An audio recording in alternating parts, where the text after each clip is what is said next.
des muffins à la banane qui sont super moelleux, en plus d'être sans sucre ajouté. Vous allez voir, la recette est super simple à préparer. Pour ça, vous commencez par prendre un saladier dans lequel on vient mettre 2 bananes. Petit conseil, enlevez la peau, c'est meilleur. Si possible, les amis, prenez des bananes mûres. En fait, ça sera plus facile à écraser, puis c'est plus riche en saveur. Pour les recettes, c'est toujours mieux. Vous voyez que moi, elles sont un petit peu limites, mais je n'avais que ça marchera également. Donc, vous les mettez dans le saladier et puis on va venir les écraser. Alors, moi, je fais ça à la fourchette. Vous pouvez le faire à l'écrase pomme de terre.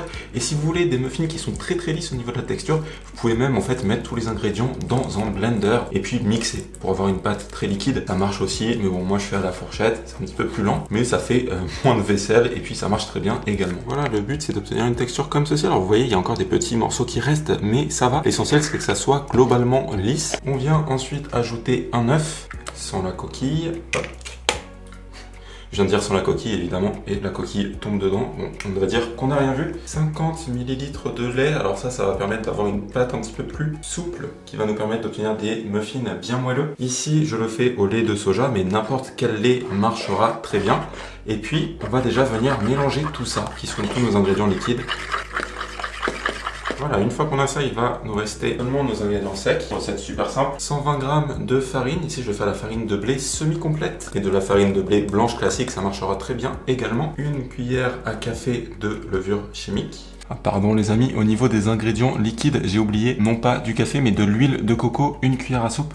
C'est pas grave, on va l'ajouter maintenant. Alors, je le fais à l'huile de coco. Si vous en avez, c'est ce que je vous recommande. Ça va très bien avec la banane. Si vous n'en avez pas, vous pouvez utiliser une cuillère à soupe de beurre fondu ou d'huile neutre de votre choix. En fait, ça va surtout venir apporter beaucoup de moelleux à nos muffins avec finalement un apport calorique assez moindre. Surtout que si vous utilisez une huile de coco bio, ça reste des calories qui sont bonnes pour la santé. Et même une cuillère à soupe, vous allez voir pour cette recette, ça fait vraiment la différence. Ensuite, moi, ce que j'aime bien faire, c'est ajouter environ une demi-cuillère à café de cannelle. Alors, si vous n'aimez pas la cannelle, vous n'êtes pas obligé de l'ajouter. Mais si vous aimez bien, testez, ça marche super bien avec la banane. Et dans une recette sans sucre ajouté comme ceci, ça donne vraiment plus de goût. Puis une toute petite pincée de sel parce que ça rehausse le goût même dans les recettes sucrées comme ici. Enfin, on va ajouter des pépites de chocolat. Alors là, c'est un petit peu comme vous voulez, une à 2 poignées. Alors moi je le fais vraiment à l'œil, c'est selon votre goût. Ça va très bien avec la banane et puis comme c'est des muffins sans sucre ajouté, ça vient en fait quand même sucrer naturellement les muffins, qui fait que c'est des muffins que vous pouvez donner même à des gens qui n'ont pas l'habitude de manger sans sucre ajouté et qui devraient l'aimer quand même. Donc une fois qu'on a tout ça, en fait il nous suffit de mélanger. Et puis, une fois qu'on obtient une belle pâte comme ceci, vous prenez une plaque pour muffins. Et moi, vraiment, ce que je vous invite à utiliser, les amis, c'est ce genre de caissette en silicone. Ça permet, en fait, d'obtenir des muffins qui se démoulent tout seuls, sans salir votre plaque. Alors, il faudra la rincer quand même avec un coup d'eau, mais vous n'allez pas galérer à laver, en fait, l'intérieur. C'est réutilisable. Moi, j'adore vraiment. Je vous laisse la référence de ce que j'utilise dans la description si vous voulez les mêmes. Et cette recette fait environ 7 à 8 muffins. Alors je vais commencer par 7, puis si vraiment il me reste trop de pâtes, j'en ferai un 8e. Mais généralement en faire un petit peu moins, ça permet d'obtenir des muffins qui sont un petit peu plus hauts. Alors vous voyez que ça sort un petit peu du moule, mais vous inquiétez pas, en fait quand on va mettre la pâte, avec le poids ça va descendre, donc ça marche très bien, il n'y a pas de souci. On a juste à répartir la pâte dans les différents moules.